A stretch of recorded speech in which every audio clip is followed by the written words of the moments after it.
Hey, Friendo, Steve here. And Larson. And welcome back to Going In Raw, the only pro wrestling podcast you need to be listening to right here at youtube.com/Steve and Larson. Available wherever podcasts can be found, and of course, taped live at the Twitch at twitch.tv/Steve and Larson. Today, of course, we're going to talk about Monday Night Raw and the big developments of the Judgment Day being replaced with the new Judgment Day. Also on the Friendo Club TV channel right now, I did a supercut of our reactions from just the Seth and Cody Hell in a Cell, because basically the rest of the pay-per-view, the only notable thing about it was us incessantly saying the word entertainer. And as amusing as it was to us, and I guess some friendos, it'd probably get a bit redundant in the form of a supercut, as tempting as it would be to do that. So check out the Friendo Club TV channel. There, I put chapter breaks in the video for when the jacket comes off Cody and we get to see for the first time, the molten bruise nastiness. And then also and that engagement there. We all, exactly. And then we all marked out probably nobody more than I did for the pedigree. So I put a chapter break on the pedigree. So if you want to check out our over-the-top reactions for that, please do. It's at the Friendo Club TV channel. But before we get into our Raw Cap, let's talk about a little bit of a follow-up from a story yesterday. Yes. Involving WWE wanting so desperately to be Succession, the HBO show. Larson, what's going on? Yeah. So yesterday we talked about a report from Business Insider, which claimed that Vince McMahon had, in a way, orchestrated Stephanie McMahon's exit from her role in the company due to, as the report claimed, a lack of growth in the sponsorship sector, which was under Stephanie's purview. Of course, Stephanie publicly says she was taking a leave of absence to spend time with her family. So shortly after that report came out, Dave Meltzer reported on Wrestling Observer's site and debunked that report, stating that Steph, quote, indeed took a leave of absence on her own. Meltzer went into more detail on the Observer message boards, posting, quote, her leaving was 100% her choice. She had been talking about it, I would assume, to close friends from when Paul had his heart issues. That said, key people in the company, once she was gone, did want to bury her on the way out. That shocked a lot of people, including me and those close to her. When I noted to someone very high in the food chain about the burial starting, they told me that if they did that publicly, it would be career suicide, only to find out they had already started and the burial was going to come from the top. There is a much bigger story here. The company outright wanted to bury her here. Something happened after she left, clearly. The company did a total 180 on her about 2 weeks after she left. They never did that for George Barrios and Michelle Wilson. So in the WrestlingNews.co article about this, that this quote is from, they linked to a prior report that came from Andrew Zarian about last week on episode of We're Live, Wrestling Observer podcast, where even then he was talking about some rumors, some people talking about Stephanie in the sponsorship area not leading the growth that they wanted there. Mm-hmm. So even before the Business Insider article came out, there was already some people talking about that type of stuff. Mm-hmm. Now, the only thing the Business Insider article seemed to include that didn't was Vince kind of leading to her leave. Mm-hmm. Yeah. So, we say all the time, sources talk, sources have their own agendas. Mm-hmm. Yeah. Andrew Zarian's usually it seems like he knows people in the front office at WWE, like in the sort of executive positions, as opposed to like Sean Ross Sapp, who has all sorts of relationships, like in the locker rooms and stuff like that. You sort of start to understand this stuff when you got to look at the wrestling news every day. So yeah, like you said, that's exactly right, man. Everybody's got their own agenda, and usually it would seem like the truth would be somewhere just stuck in the middle of it all.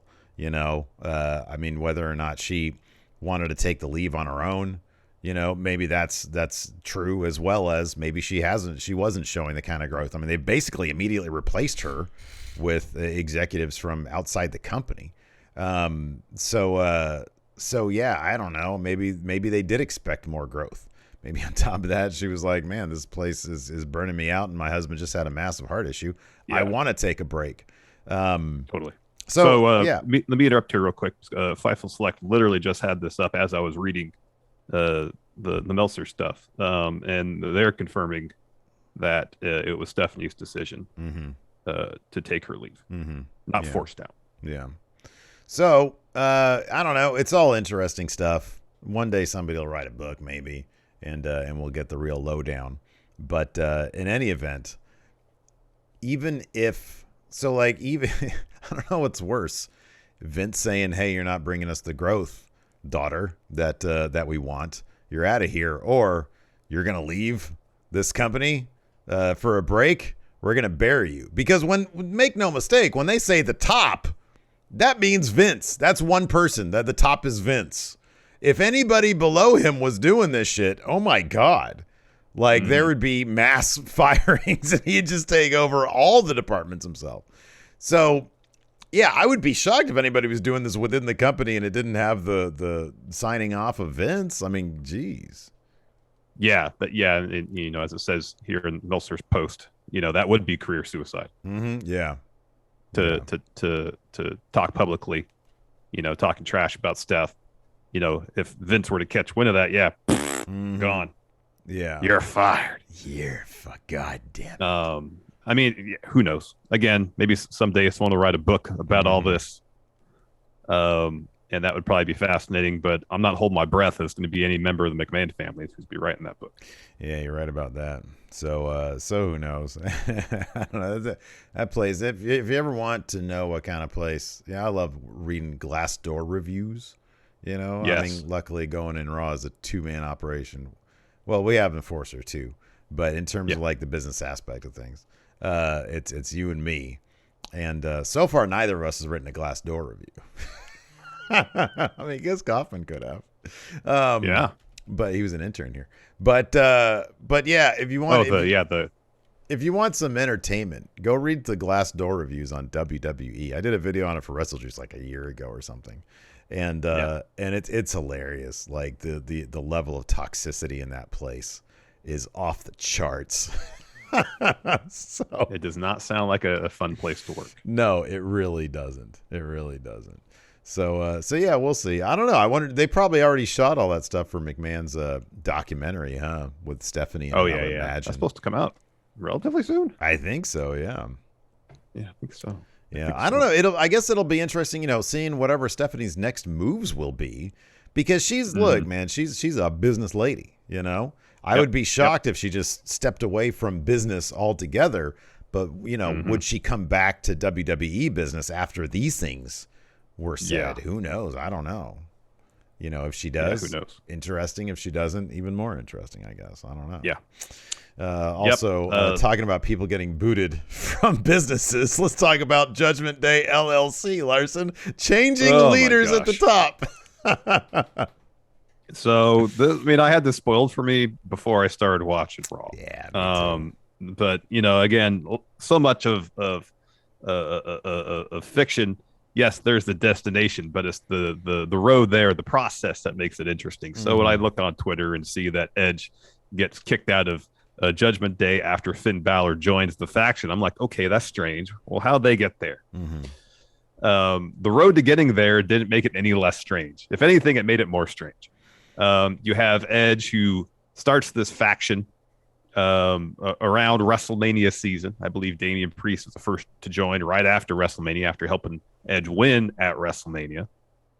So that was only a matter of about 2 months ago. This faction is only about 2 months old, really. Commentary was even... Corey Graves was like, yes. What are you doing? You've only been together for a few weeks. As soon as Edge gets done with his promo and says, we have a new member joining, and Finn shows up, everybody on commentary is trying to find some explanation as to make this make sense. They were trying. Everybody was saying, falling short. Oh, maybe he's here. Like, they were trying to warn Edge, or like, maybe he's here to turn on Judgment Day. Maybe he's here to enact revenge. Yeah.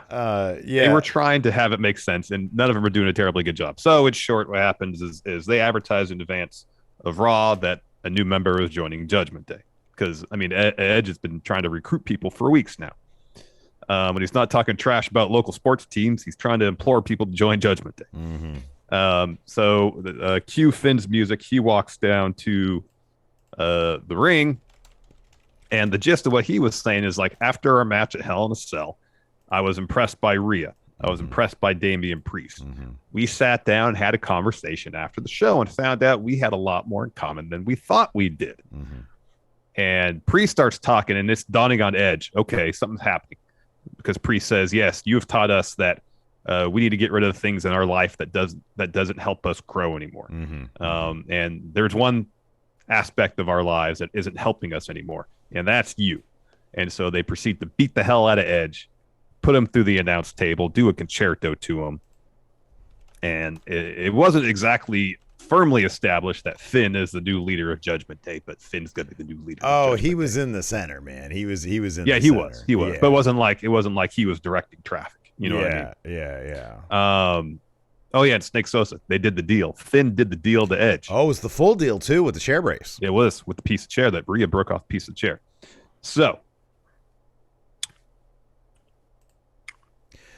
I'm looking... A lot of this...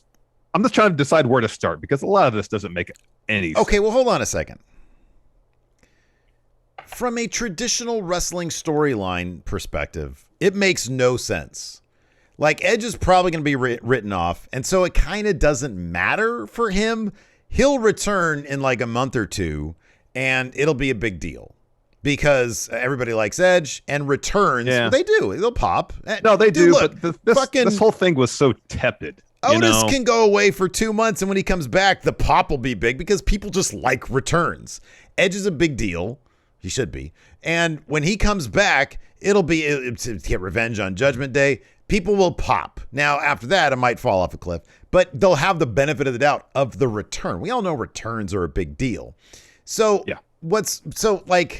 That, I guess, makes some amount of sense. We're just not used to this happening to factions. If you actually analyze it through any sort of like real life lens, it makes all the sense in the world. Do you know why? I'm looking at Damian Priest's cage match listing for his matches. This dude loses all the time. He loses before he joined Judgment Day, the time. So, like, what is Edge doing for him, really? And here's the thing. I'm saying this mainly for comedy's sake, because this is terrible storytelling. You could have told the whole 3-month story here, and it could have been really good. It's like, oh, Finn is undermining the group. It's like if Kenny hadn't left AEW to heel, it would have been the Adam Cole thing, which still they might do. But they could have told the story where Finn is undermining Edge's leadership. Instead, they skipped that whole thing. But that being said, what Damian said is true. What does Edge actually bring to the group? Damian Priest is doing nothing but losing lately. Yeah, but he was doing nothing but losing before Judgment Day, too. No, he was U.S. champion. He was teaming with Bad Bunny. Was months ago, but then once he had that thing where he was doing the Angel and Devil thing, he couldn't win a match. He went months without winning anything. Picture. I think he lost the U.S. title to Finn, and then he was losing more. Big picture, he was a winner before he joined Edge's faction. I don't know. I think you got to go on a smaller scale, because that's what motivated him to join Edge in the first place, is that his career stunk. He was a losing wrestler. Well, it didn't get any better. He didn't see any results. Sometimes, if I go to college for 2 months, I ain't getting shit out of that experience. If you're sitting, I know a lot of people. Hey, did you notice how many people left college in 2 months? A lot of people don't realize that it takes a lot longer than 2 months. When we start going to AR, how quickly. The main reason I think we're really good friends is because the person I was going to astronomy class with, Jenny, she dropped out after 2 months, and I was like, oh shit, it was a huge class. Larson's in this class. It was a massive class, an auditorium classroom. Anyways, so the reason this was done is that it probably is because Cody's going to be gone for 6 months, and they want another baby face on Raw. Edge, people they want to like him. They don't want to boo him. Yeah, try as he might to talk trash about the sports teams. They don't want to boo him, so they turn him face because Cody's going to be gone. That's probably what it is. It has nothing to do with the story they're telling on screen, but more so, and PW Insider said that Edge is now internally officially a face. So that's why it was done. Yeah, sure. The But you look at it objectively. You have, regardless if you're seeing the results right now or not, you have Edge, a Hall of Famer. You take 24/7 or hardcore titles out of it. Edge is the most decorated wrestler in WWE history in terms of the number of title belts won. He's won like 32 championships. I think that's, yeah. I think he's like the number one guy. A legend in the business. Mm-hmm. That's not taking anything away from Finn Balor. I love Finn. Mm-hmm. That being said, he's not the winning wrestler that Edge is. He's not a Hall of Famer. If you're going to sit on a learning tree of anybody, if you had a choice objectively between Edge and Finn Balor in terms of the WWE Universe, you'd pick Edge 100 times out of 100. Yeah, okay. But like you would. This and we haven't seen enough of this to see that, well, maybe Edge built this faction for the sole purposes of advancing himself and not anybody else, because they don't wrestle often enough. Mm-hmm. Mm-hmm.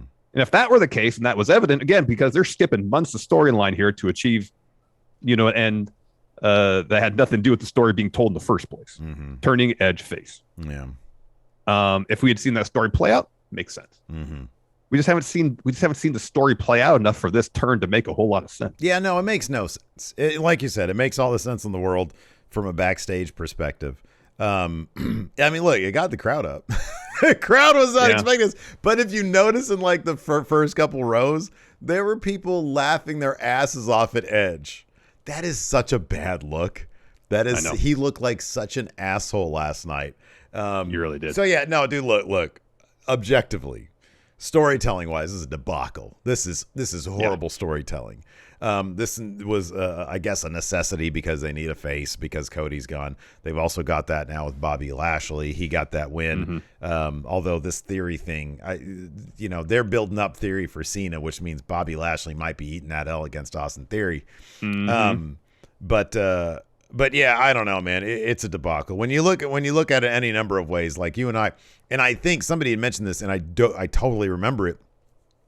You and I had both said, or one of us had said, Finn should join and immediately turn. Somebody asked us, when should Finn turn on Edge? And we both said immediately because it's a funny answer, but also because Finn is a lot cooler. Like objectively, Finn is a lot cooler than Edge. So if they want to sit under the learning tree of somebody who's super cool, well, then I'll say this. That's definitely true with this iteration of Edge. This iteration of Edge is the opposite of cool. Yeah, you have Edge come out with his Jordans and his jeans, and he looks like he's rock and roll dad, man. He's rock and roll dad. Oh, he's got those cool Temple of the Dog shirts from the reunion shows they did. It's cool. It's cooler than Judgment Day Edge. Yeah, that's my point. It is. Judgment Day Edge. I don't know, man. Having somebody pull you around on a throne is pretty cool. Edge in like 2000, like live sex show was like peak cool Edge. Well, yeah, that was really also 20 years ago, man. Well, Rawgate technology can solve that one. Also on Raw, Rhea Ripley won a fatal 4-way championship contender match.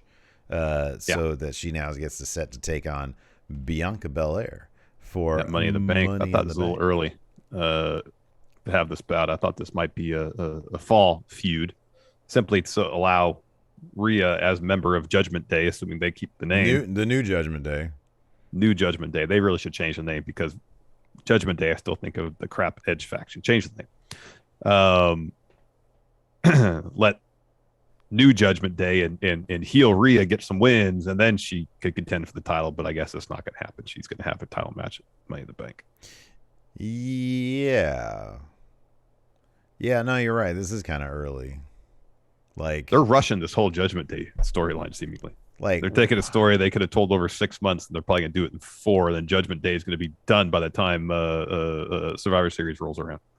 It's like an AEW angle. They burn through factions left and right, man. They're just trying to keep up with the young kids these days, I guess. I don't know. Anyways, Larson, as Finn is helping Judgment Day pay some bills, let's pay some bills of our own. What do you say? Let's take a quick break here. Get a word from our sponsor, Raycon.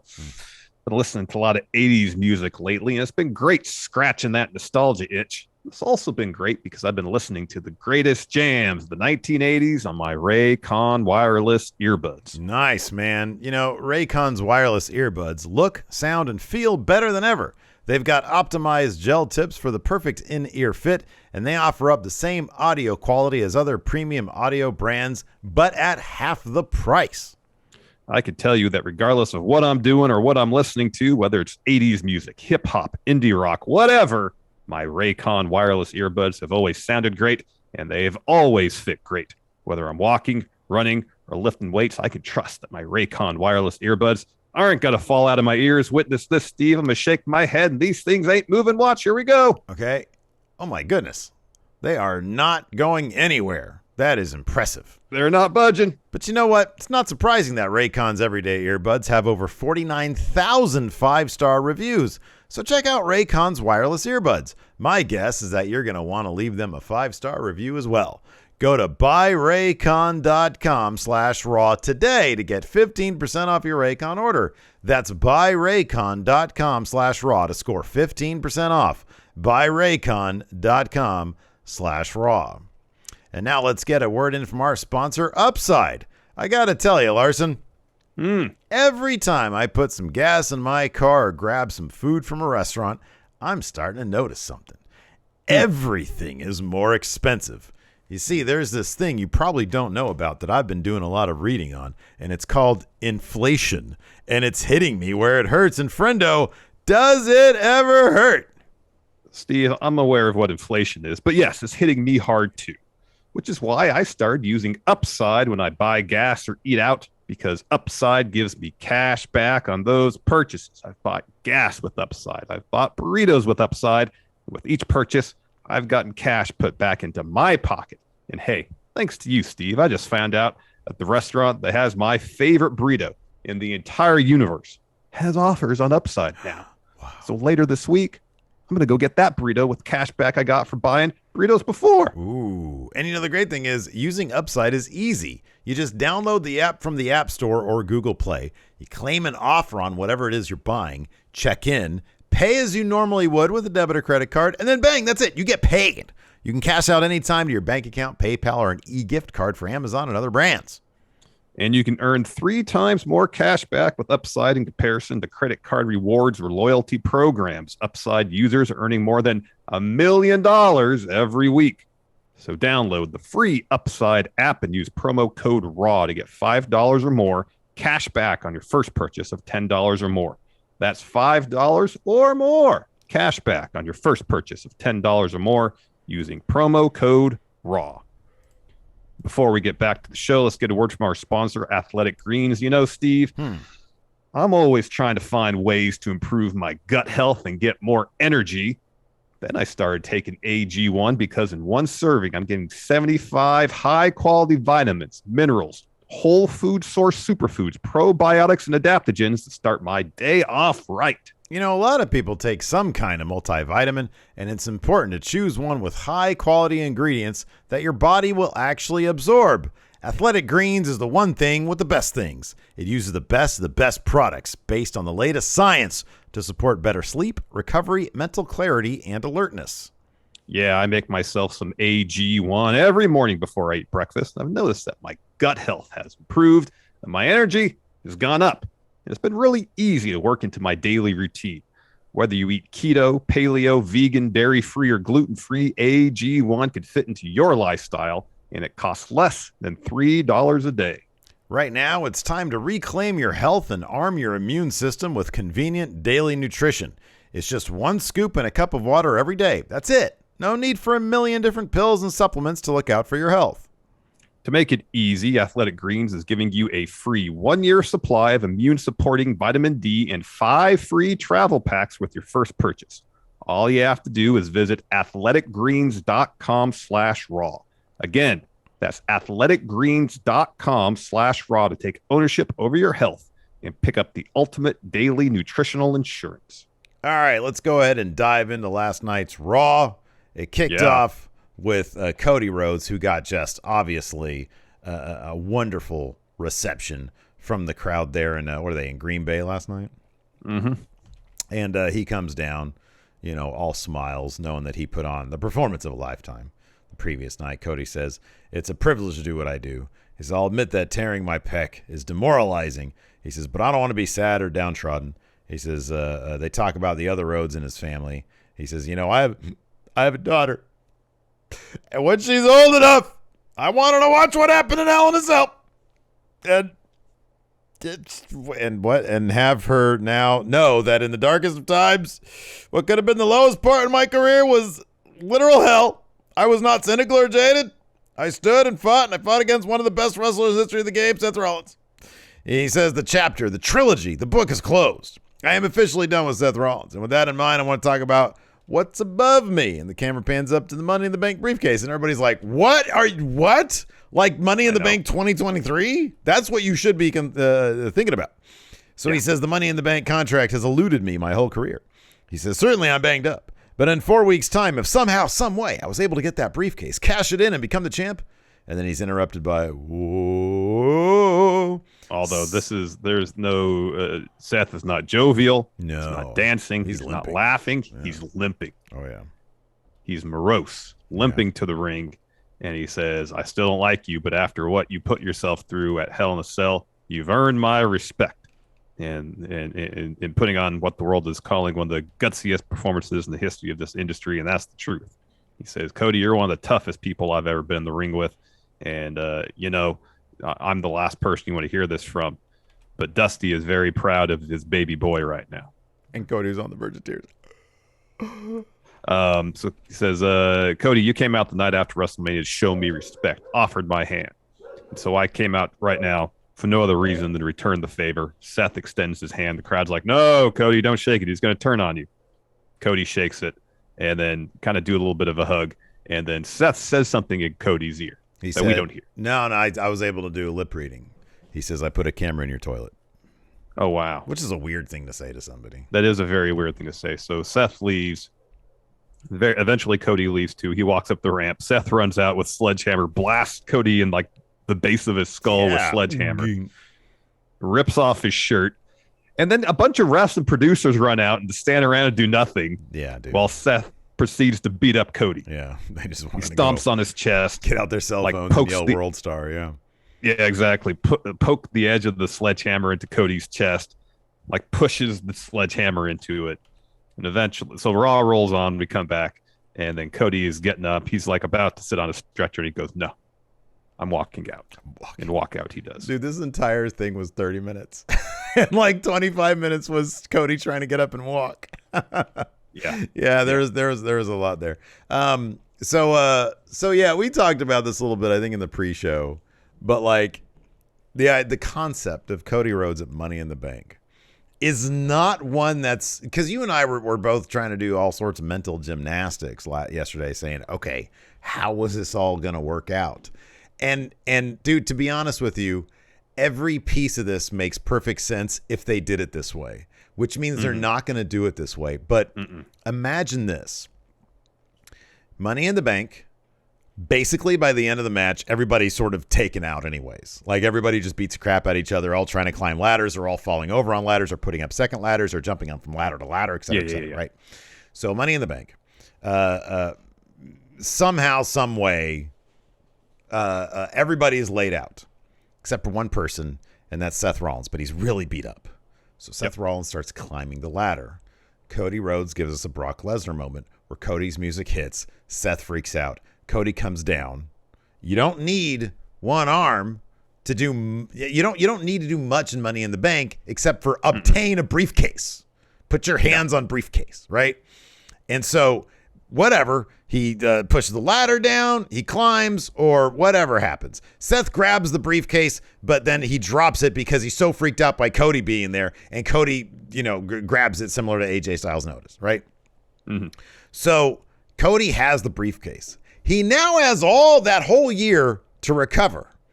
But in the main event at WrestleMania, Night 2, after Roman Rock happens, Roman beats Rock in maybe a fairly underwhelming manner, because I'm not sure. I mean, Rock will probably want to bring his A game, so maybe they'll have a 15-minute match, like a knockdown, drag-out match. Regardless, Roman's eating a couple of rock bottoms. Cody's music hits. He does what Seth Rollins did at WrestleMania 31, further one-upping Seth Rollins, because now this is going to be considered the greatest cash-in of all time, because they're going to call it the greatest WrestleMania of all time because The Rock is there. Cody cashes in. And what did Cody say in that Money in the Bank commercial that they just ran a month ago? You win Money in the Bank. It's the opportunity to main event WrestleMania. The crowd would go fucking apeshit. It'd be pretty crazy. Nuts. And that's how you do it. He could do it. Yeah. It'd make all the sense. It'd make all the sense. Yeah. Speaking of making sense, I like how they're handling this Becky Lynch storyline now. So she had a match with Dana Brooke next. Very early on the match, Reggie and R-Truth, they're chasing Akira Tozawa towards the ringside area because 24/7 title. So Tamina comes to the ringside area too. Tozawa gets in the ring.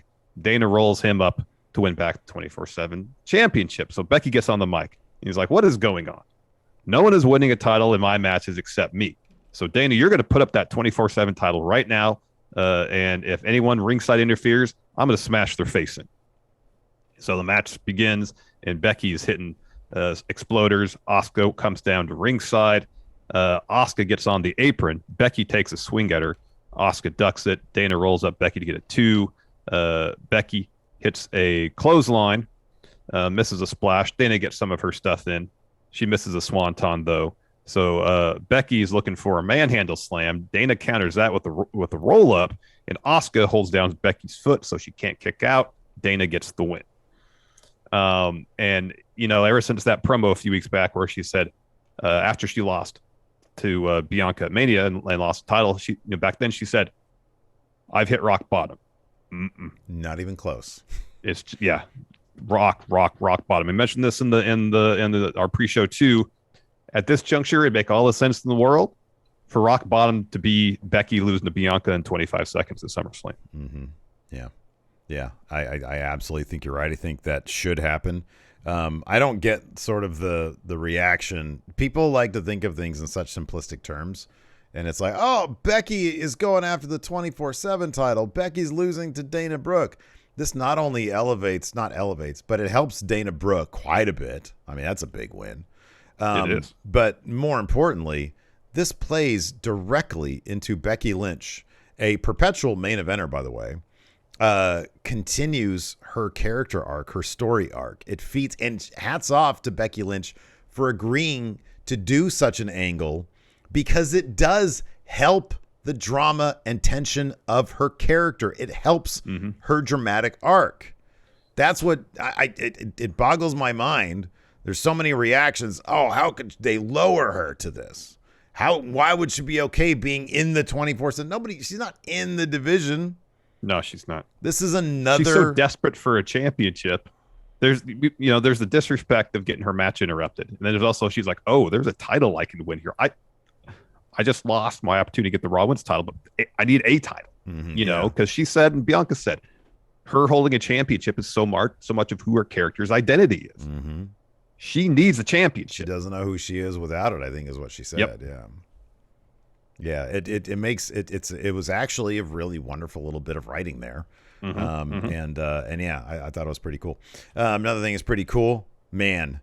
Time for this 20-year John Cena celebration. Do you really want to taste it? You mean the one where Austin Theory interrupts, set up their match at SummerSlam? Boy, look at us. We're just booking out the next 6 months of WWE, man. Vince, come on, man. We want those 2 a.m. creative calls. Where we speak for yourself. We lay out these great plans, and Vince is like, no. How about this? No. Yeah. So John Cena's coming back. God damn it, pal. You think, oh, he's going to say that's a great idea. No, that's a terrible idea. That's a terrible idea. What kind of idiots am I dealing with? Well, we have a podcast called Going In Raw. John Cena, June 27th. June 27th. Yep. We had Miz TV. The only thing that really saved this, of course. Well, you know what? Actually, this wasn't that bad. Riddle, the interaction between Miz and Riddle is actually pretty good here.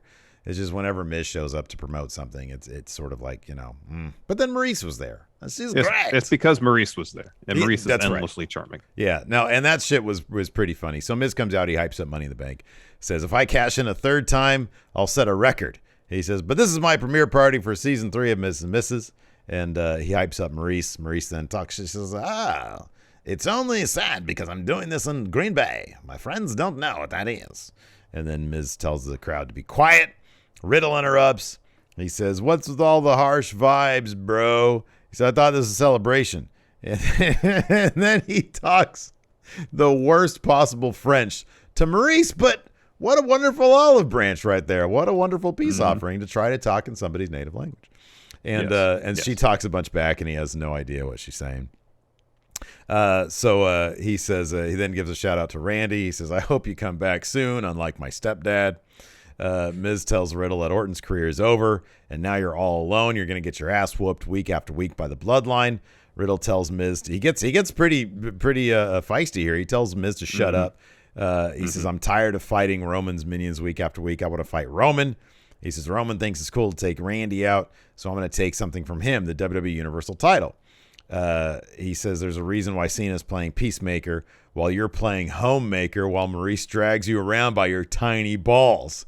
And then Maurice says, don't talk to Miz like that. He has average balls. And then Miz is like, dude, what? She's like, he has above average balls. Fine, he has giant balls, the biggest balls in the whole world. And then Riddle says, fine, bro, prove it. And the crowd starts chanting tiny balls. Maurice asks Riddle if he wants to fight Miz now. And Miz is like, wait, what? No. And she says, let's do it. And then Miz is like, dude, I'm in a tux. This is a premiere party. So I'm not going to fight you now. So Miz and Maurice leave the ring. Ciampa lays out Riddle from behind, hits him with a knee, and then leaves the ring. And then Miz sees that Riddle is down and says, on second thought, let's have that match. Bad move, Miz. So Ciampa's just the guy that he's just chaos, basically. He just shows up, hits people with knees, and runs away. Mm-hmm. Yeah. That's what he does. Yeah. That match happened next. Riddle versus The Miz. At one point, Riddle hits Miz with draping DDT. He's calling for the RKO. Miz blocks it, rolls out of the ring. Eventually, Maurice pulls Miz out of trouble. Miz tries to run away, and when he tries to get back in the ring, Riddle pulls his pants off. Maurice puts her purse on the apron. Of course, we've learned in the past, it's a loaded purse. There's like a brick or something. There's a brick in it, yeah. Yeah, so Miz takes a swing with it. Riddle ducks, hits an RKO to get the win. Yup. After that, we had the Street Profits versus the Usos. This is a championship contender match, was it not? It was. They gave this match a ton of time. I believe it was 2 commercial breaks during this bout. Mm-hmm.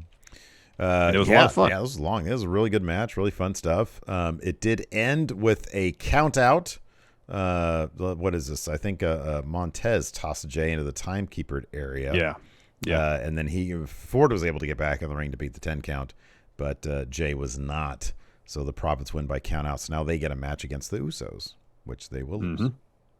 Yep. And then Riddle comes out to the ring to celebrate with Street Profits. Then we get a Bobby Lashley promo. He says, I never thought it would end like this between MVP and myself. I considered MVP family, but this is what he wanted. Mm-hmm. He says, at Hell in a Cell, MVP and Amos had every advantage, but wasn't enough to take down the Almighty. As the saying goes, you never interrupt your enemy when they're making a mistake. And the biggest mistake MVP made was to stab me in the back. And he goes on some more. He's eventually interrupted by Theory. Mm-hmm. And he's asked Lashley, who gave you the authority to come out here and steal my spotlight? This is my time. You're only out here because someone helped you win your match. Unlike me, I won my match all by myself. So with all due respect, how about you get out of my ring? Actually, let's take a selfie first. And Bobby says, oh, I do mind. This isn't your ring. It's mine. And on second thought, why don't we settle this like gentlemen and fight? Mm-hmm. Theory says, yeah, we'll have a match. But first, check out my bicep. He flexes. And then Lashley says, well, look at mine. He flexes. Yeah, how are you going to flex on Bobby Lashley? I don't know why you would do that. He says, well, and since you're so confident here, Theory, why don't you put that U.S. title on the line? And Theory asks the crowd, hey, you want me to put the U.S. title on the line? Of course they do. But he says, Lashley, you don't deserve a title match. Sure, you've beaten Brock and Drew McIntyre and Randy Orton, but you haven't beaten me. And then Theory tries to take a selfie. And this was actually pretty funny. Lashley boots him out of the ring and tells him to take a walk. Yeah, that was good. After that, we had Dominic Mysterio versus Veer Mahaan. I thought there was a lot of milling about in this match. Like there was a lot of milling about. I mean, that was the first whole part of the match was Dom was trying to avoid Veer and did laps around the ring to try to tire him out. Yeah, Veer would just sound strategy, not very entertaining though. He would just stalk. There was a lot of I kept on looking at my TV and Veer was just stalking. He was like milling about the ring, and this is a really long segment. In the end, Veer ends up hitting $1 million arm lariat. He's about to lock on the cervical clutch. Ray dropped kicks Veer, and then again sends him to the floor, hits a 619, and helps Dom out of the ring. Yep. Oh, gosh. Then we got a Judgment Day promo. Oh, dear. Oh, yeah. How long is this? The whole page, roughly? Yeah, this is the meat of the show here. Oh, my God. This is so long. I know. So, try to break this one down, man. Break this one down. Break it down. Break it down. All right, here comes Judgment Day. So Priest tells everyone to rise. Rhea says control's an illusion. Bull Lift Club thought they had control. We were destined for victory. Priest says their destiny has no limitations. And they were getting whatted. They were getting whatted this entire time. They were. So Edge says last night, Edge did a pretty good job of trying to shut down the what chance though. Mm-hmm. He says we said we were going to do last night. He puts over Priest, puts over Rhea. And he says, there's a new member joining Judgment Day tonight. Come on down. Oh, they got their own countdown clock during the episode, too. They did. Yeah. They did. So Finn comes to the ring. He shakes Edge's hand. He says, last night I saw the look in your eyes during the match. And Finn, you're a game changer. Tell me why you joined. And then Finn says, look, you saw my last night was one of clarity. Clarity that joining the Judgment Day wasn't a choice. It was calling. It is calling. I'm refusing to fight any longer because I'm tired of pretending to be someone I'm not. Finally, I can see clearly. And he says, I want to extend some gratitude to Damien and Rhea. He says, last night, I saw Damien fight with more conviction and focus than ever before. Rhea, you stood between me and Edge and shielded him when I almost had him beat. He says, and I should have been furious at that, but I wasn't. I was in awe. So I reached out to them after the show, and they got to talking and found out we had a lot more in common than realized, and that they're all tired of being told what to do. I wish they would show. Like the actual text messages, or like Twitter DMs or whatever method he used to reach out to them. Or they just actually sat down and talked. I don't know. They FaceTimed. Who knows? Hey, how you doing?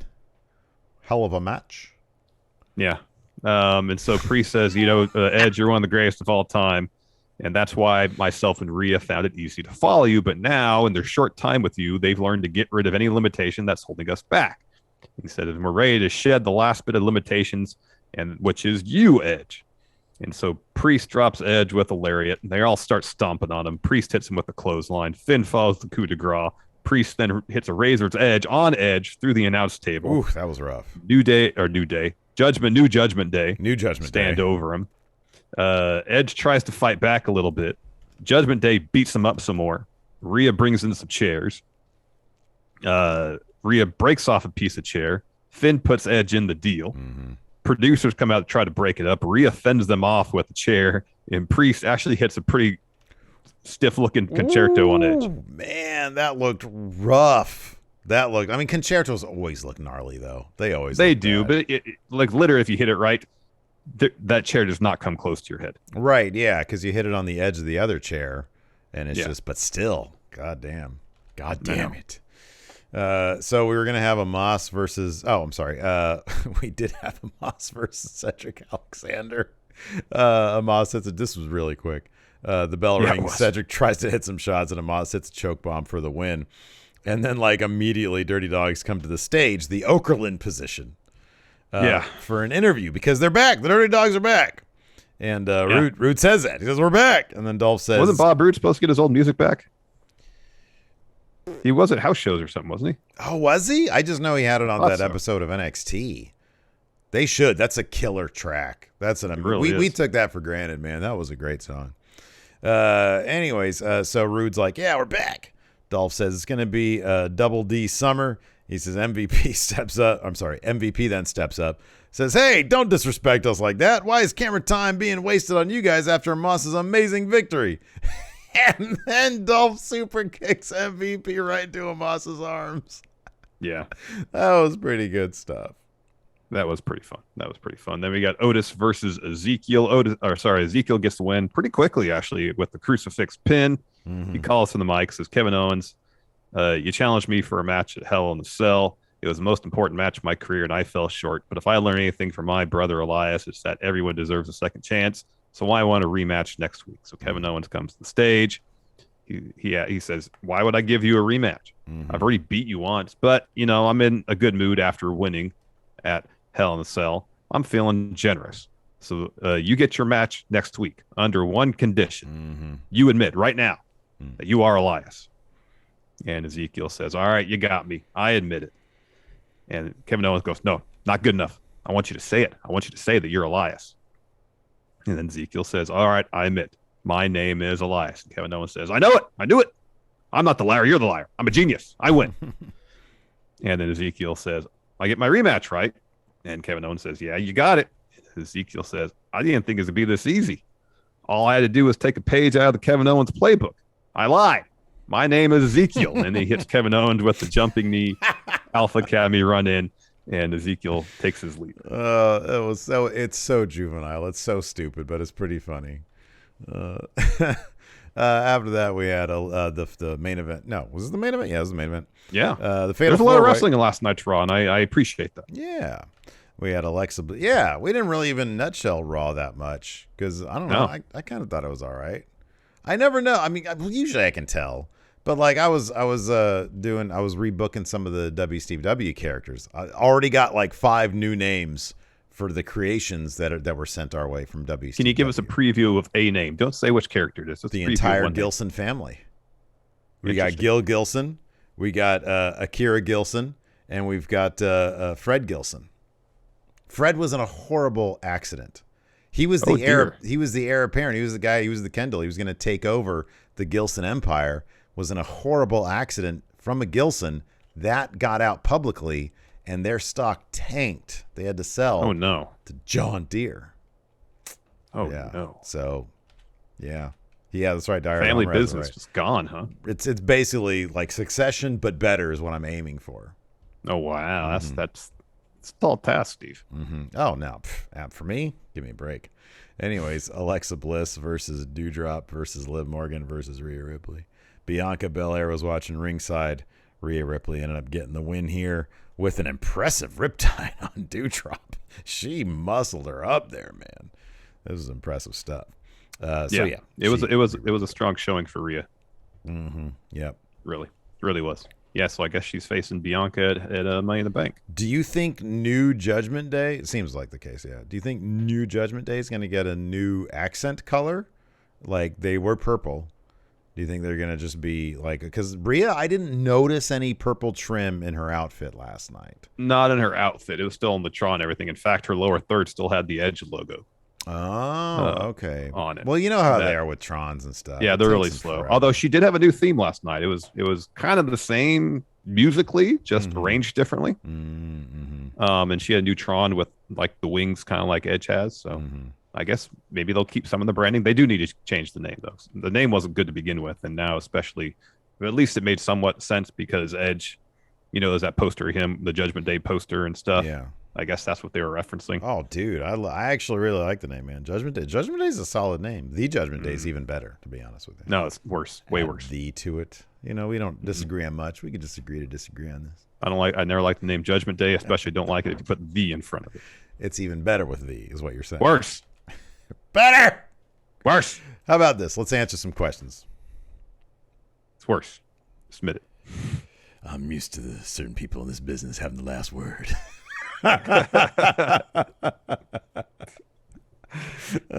True World Order has it. Burgundy. Wasn't that top in power ranking Finns? Wasn't Burgundy top? Burgundy Balor was hot. Hot heat. That's a nuclear heat. Bill Brasky, entertainer, says, why not go with the Balor Club? I never liked Balor Club. No, I don't like Balor Club, and you just don't put club in it. Because every time they've tried to come up with some version of club to reference Bullet Club, the name's been lame. Yeah, it's no good. Balor Club. Balor Club seems more like that's hey little kid, are you a fan of Finn Balor? Then you're in Balor Club. Yeah, it's like the official fan club. Yeah. Yeah. Oh, look at all these friendos here. Dropping the ball once again. Saying the makes it worse than better. It does make it worse. Dropping the ball, friendos. It's objectively true, Steve. It's objectively true. Yes. Gregory Mullen says, do you think that kicking Edge out of Judgment Day was done to give Raw another big face due to the Cody injury? Yeah, I agree. Yep. That's probably the primary motivation for it. Yeah. Moses Opposes says, in kayfabe, why would you want Balor as the leader of your group when Edge pinned him the day before? Because the only reason Edge pinned him is because Rhea Ripley got in the way. Mm-hmm. So, but Finn was right. He was on the verge of getting that win. Won. Yeah. John 10, the New Day have pancakes and cereal. What food should New Judgment Day come to the ring with? Something protein based. Because I don't think Finn eats carbs. Okay. Athletic greens. Good. Rich says, Cody and Seth's promo last night was one of the most tear-jerking promos I've seen. Without mentioning Flair 92 or Mark Henry's fake retirement, what are some of the other not so well-remembered promos that made you emotional? This wasn't Daniel Bryan was asked to retire, and so he had to retire. Yeah. This wasn't that speech he gave was heartbreaking. This wasn't a promo, but it was a moment. Is when Hangman wanted a hug from Kenny, and Kenny just left him high and dry. That killed me, man. Oh, that broke my heart. That absolutely killed me. Yep. Mayor Planet Houston. Where do AJ and Liv go from here? AJ is gonna be in at least one tag team match with Edge. It might be AJ and Liv with Edge taking on New Judgment Day. Oh yeah, that's good. That is definitely going to happen. Yeah, as if there was no beef between AJ and Edge whatsoever. You're right. Because now they have a common foe. Yeah, Finn Balor. That's good. I like that. I know. I can't stand that. The lack of that kind of shit is just lacks in so much logic. Is like AJ should theoretically hate all those people, you know. Well, except I know. I mean, like really, logically speaking, Finn should have massive beef with Damian Priest. Yeah, I know. Yeah. They feuded a ton. Not just it's just a matter of a few months ago. Yeah. Let's see here. David Matushek says, considering that Finn took over Judgment Day's reigns, do you think a possible name changes in the cards? Should be. In terms of regardless of what you and I think it should be, what do you think they will do? I feel like they're just going to be lazy and keep it. Yeah, they're going to keep Judgment Day.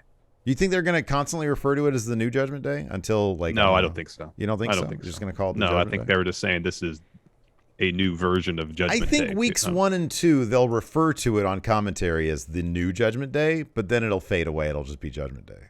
Mm-hmm. They'll do something weird. WWE is so weird with, what the Vince-isms and stuff and the Kevin Dunn things. Yeah.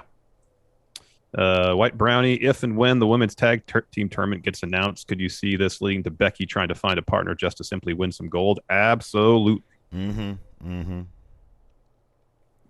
Let's see here. Don Wagner says, what is the Wilhelm scream of WWE?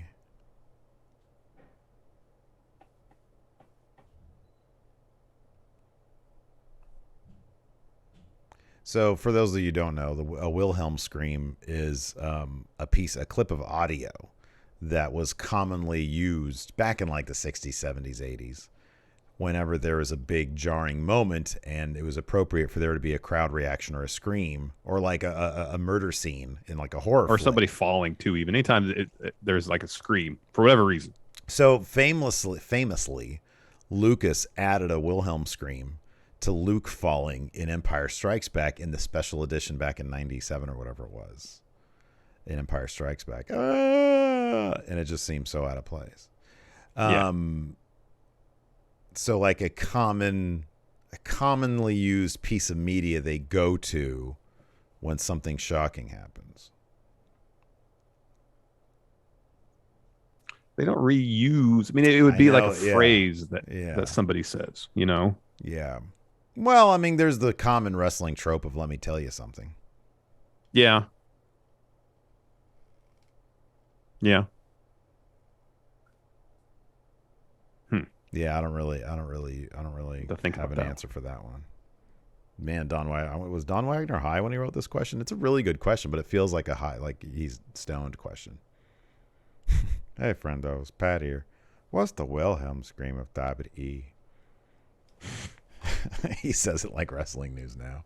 Anyways, that's going to do it for us, everybody. Thanks so much for tuning in. We appreciate it. A little bit later on today, we're going to be doing Overrun, our bonus episode for patrons, YouTube channel members, and Twitch subs. So keep an eye for that. Probably around 3:30 Pacific is usually when we do that. So keep an eye out for that. Thanks, everybody, for tuning in. We appreciate it. Tomorrow, no day stream, but AEW/NXT review in the evening after Dynamite. Correct. So keep an eye out for that. Thanks for watching. Until next time, we'll talk to you later. Goodbye.